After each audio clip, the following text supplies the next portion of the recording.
ஐயா என்ன பண்ணாங்க, கடைசியாக மேட்டுக்குப்பத்தில் கொடுத்த ஸ்டேட்மெண்ட், நான் உள்ளே 10-15 தினங்கள் இருக்க போகிறேன், யாரும் திறந்து பார்த்து அவநம்பிக்கை அடையாதீர்கள், திறந்து பார்த்தால் வெறும் வீடாகத்தான் இருக்கும்படி ஆண்டவர் செய்விப்பார், என்னை காட்டிக்கொடார் அப்படி சொல்லி உள்ள ஐயா போய் உள்ள திருக்காப்பிட்டுக்கிட்டாங்க.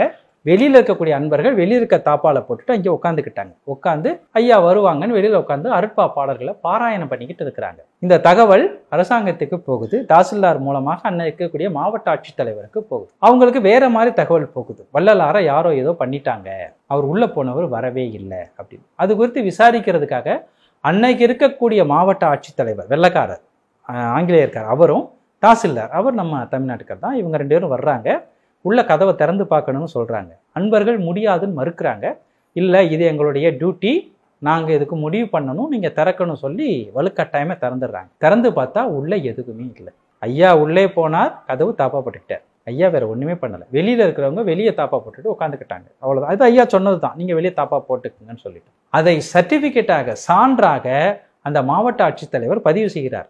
ராமலிங்க பரதேசி என்பவர் டிசப்பியர்டு, காணாமல் போய்விட்டார்னு பதிவு பண்ணி சர்டிபிகேட் பண்ணிட்டு போயிட்டார். இப்போ வள்ளலார் மரணம் அடையவில்லை, காணாமல் போய்விட்டார். இது ஒன்றும்.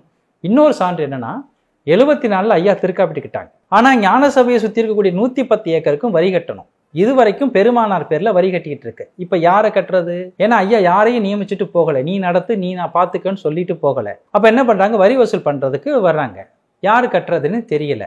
அப்ப என்ன பண்றாங்கன்னா, நான் வருவாய்த்துறையில தான் வேலை பார்த்துக்கிட்டு இருக்கேன். ஒருவர் இறந்து போய் விட்டார், ஒருத்தர் இறந்துட்டார் அப்படின்னா மறுநாளே அவருடைய டெத் சர்டிபிகேட், இறப்பு சான்றிதழ் வாங்கி, வாரிசு சான்றிதழ் வாங்கி அவருடைய சொத்தை அவருடைய வாரிசுகள் அனுபவிக்கலாம். இது அரசாங்கத்தின் நடைமுறை. ஆனால் ஒருவர் காணாமல் போய்விட்டால், அவர் காணாமல் போனதுல இருந்து 7 ஆண்டுகள் பொறுத்திருக்க வேண்டும். 7 ஆண்டுகளுக்கு பின்பு அவர் காணாமல் போய்விட்டார் என்று சான்று வாங்கி அதன் பிறகுதான் அவருடைய வாரிசுகள் சொத்தை அனுபவிக்க முடியும். இப்போ 74ல் ஐயா திருக்காப்பிட்டுக்கிட்டாங்க. அதற்கப்புறம் 7 வருடம் வரை பொறுத்திருக்கக்கூடிய அரசாங்கம் இந்த 110 ஏக்கருக்கும் 1891ல் 4 பேர் கொண்ட குழுவை நியமிக்கிறது. அதுலேயும் அவர் சர்டிபிகேட் தாசில் என்ன கொடுக்கிறார்னா, 1874 திருக்காப்பிட்டு கொண்ட வள்ளலார் அதன் பிறகு பொதுவில் வெளியில் வெளிப்படவில்லை, பகிரங்கத்தில் வெளிப்படவில்லை, அதனால் அவர் காணாமல் போய்விட்டதாக சான்று அளிக்கப்பட்டு இந்த 4வரும் இந்த சொத்துக்கு ஜவாப்தாரியாக மாறுகிறார்கள். இவர்கள் வரி கட்டணும் சொல்றாங்க. ஐயாவுடைய பாடல்கள் ஐயா மரணமில்லா பெருவாழ்வு பெற்றாங்க, இறைவனா மாறினாங்கிறதுக்கு சாட்சியாக இருக்கு. மாவட்ட ஆட்சித்தலைவருடைய சான்று சாட்சியாக இருக்கு.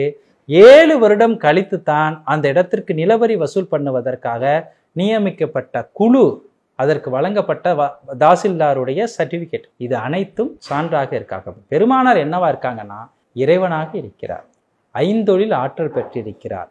பெருமானாரை வணங்கினால், பெருமானார் சொல்படி நடந்தால் எனக்கு கிடைக்கிறத போல உங்களுக்கும் எல்லாமே கிடைக்கும்.